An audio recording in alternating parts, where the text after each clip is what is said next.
नया वर्ष में याद करो कि मौत एक दिन आनी है। अगर दुनिया की चीजों में उलझे रहे तो समय निकल जाएगा।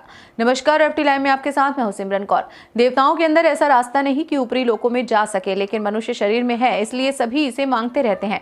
संसार में इस माया के बाजार में ही भूले हुए मनुष्य के उसके अंत समय में होने वाली भयंकर पीड़ा और जीवात्मा के कल्याण का उपाय न करने पर नरक गमन और 84 के चक्रों की याद दिलाने वाले इस समय के महान आध्यात्मिक गुरु उज्जैन वाले बाबा उमाकांत जी महाराज ने नववर्ष कार्यक्रम में 1 जनवरी 2022 को उज्जैन आश्रम में दिए व यूट्यूब चैनल जय गुरुदेव यूकेएम पर प्रसारित संदेश में बताया कि प्रेमियों, कुछ ऐसे भी लोग हैं जो कल थे, आज दुनिया में नहीं है, नया वर्ष नहीं देख पाए। आपको आज के दिन याद करने की जरूरत है कि हमारा भी समय पूरा होगा, हमको भी जाना है।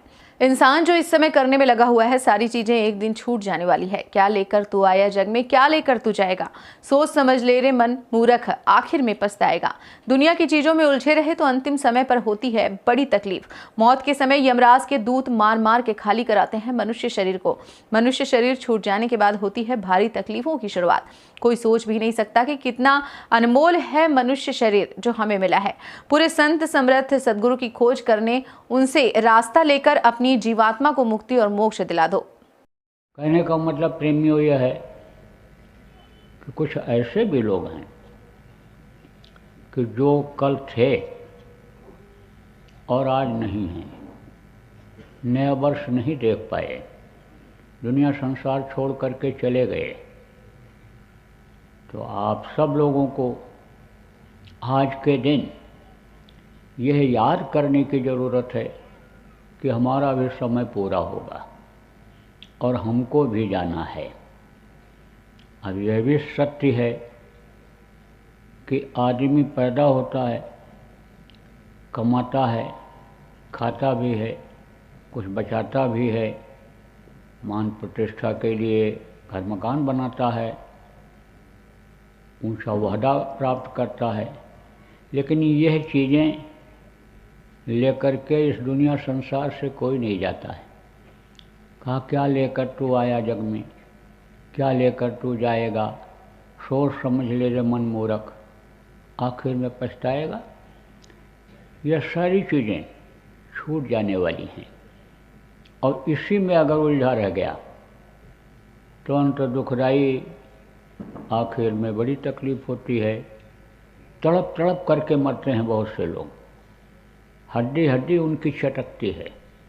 जब यमराजों का मुकद्दर लगता है, पड़ता है, जब वो मशाल लेकर के आते हैं, जो जीवात्मा खाली नहीं करना चाहती है उसको जब झुलसाते हैं और जब मारपीट करते हैं तो उस समय पर खून या पानी हो जाता है, आँख की रोशनी खत्म हो जाती है, कान से सुनाई नहीं पड़ता है, तुतली जबान हो जाती है, गुहार लगाता है, आवाज़ लगाता है, सबको पुकारता है, बेटे को भी, चाचा को भी, पत्नी को भी, लेकिन आवाज़ कोई समझ नहीं पाता है।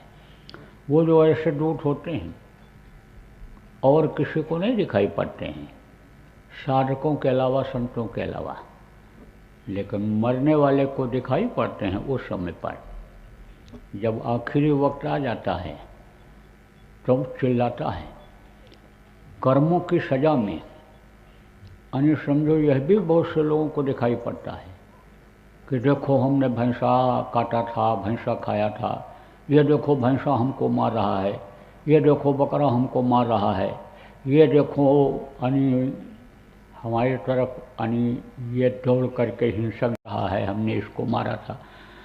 कहा गया ना कि जो गल काटे और का अपना राह कटाए, और साहब के दरबार में बदला कहीं न जाए। बदला लेते हैं ये जानवर वहाँ रास्ते में भी मिलते हैं, दांत से नोच लेते हैं, पंजा मार देते हैं।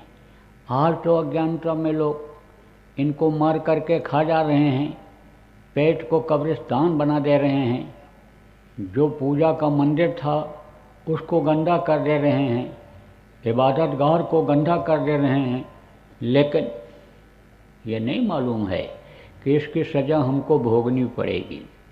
तो बड़ी तकलीफ में तो समझो कि यानी यह है पूरा समय निकल जाता है। और फिर नरकों में 84 में जाना पड़ता है।